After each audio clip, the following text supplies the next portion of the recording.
First মা এখানে চিংড়িগুলোতে নুন হলুদ মাখিয়ে রেখে দিয়েছে আর এখানে তেল গরম করে দিয়েছে।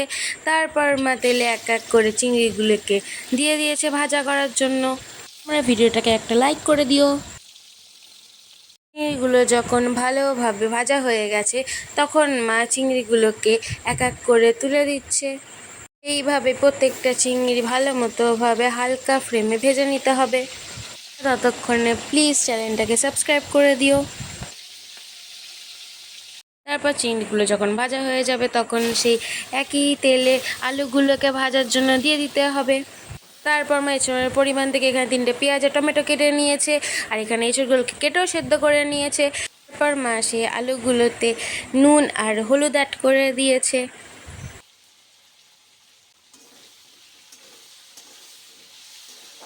তারপর পেঁয়াজগুলোকে ভালো মতোভাবে ভাজা হয়ে গেলে সেগুলোর মধ্যে টমেটো আর পেঁয়াজ দিয়ে দিতে হবে। তার সাথে সেটাকে ভালো মতোভাবে নাড়তে হবে।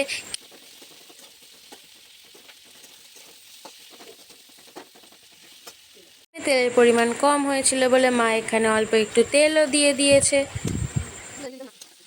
পেঁয়াজগুলো যাতে ভালোভাবে ভাজা হয় তার জন্য মা এখানে কিছু নুন দিয়ে দিয়েছে।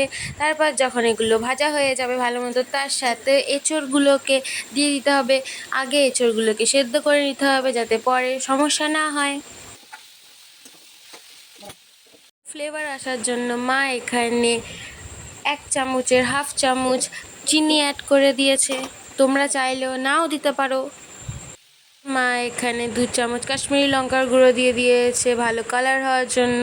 তারপর এটাকে ভালো মতোভাবে মিশাতে হবে। কিছুক্ষণ নাড়াচাড়া করার পরে মা এখানে 2 প্যাকেট আদা রসুনের পেস্ট দিয়ে দিয়েছে। এঁচড়ের পরিমাণ অনুসারে এখানে মশলা অ্যাড করতে হবে। যদি তোমাদের এঁচড়ের পরিমাণ কম হয় তাহলে তোমরা 1 প্যাকেটও এখানে ইউজ করতে পারো। যাতে ভালো মতোভাবে মেশে তার জন্য মা এখানে অল্প একটু জল মিশিয়ে দিয়েছে। তারপর এটাকে ভালো মতোভাবে মেশাতে হবে। কিছুক্ষণ পরে 1 চামচ লঙ্কার গুঁড়ো দিয়ে দিতে হবে এবং 1.5 চামচ অথবা 2 চামচ মতো গুঁড়ো দিয়ে দিতে হবে। জিরে গুঁড়ো দেওয়ার পরে মা এখানে 2 চামচ মতো ধনে গুঁড়ো দিয়ে দিয়েছে। ধনে গুঁড়ো দেওয়ার পরে এটাকে ভালো মতোভাবে মেশাতে হবে। মেশানো হয়ে গেলে মা এখানে কিছু গরম মশলা অ্যাড করে দিয়েছে। এটাকে ভালো মতোভাবে কষাতে হবে। ভালো মতো কষানো হয়ে গেলে সেদ্ধ করার জন্য মা এখানে 1 গামলা জল মিশিয়ে দিয়েছে। তোমরা চাইলে এর কমও দিতে পারো। এটাকে 20 মিনিটের জন্য সেদ্ধ করতে হবে। 20 মিনিট হয়ে যাওয়ার পর যখন তরকারিটা ফুটে আসবে তখন চিংড়ি মাছগুলোকে দিয়ে নাড়তে হবে। চিংড়ি মাছ দেওয়া হয়ে গেলে যখন ফুটে আসবে তখন তোমরা ঝোল পরিমাণ দেখে নামিয়ে নিতে পারো। দেখতে পাচ্ছ আমাদের এখানে চিংড়ি তৈরি।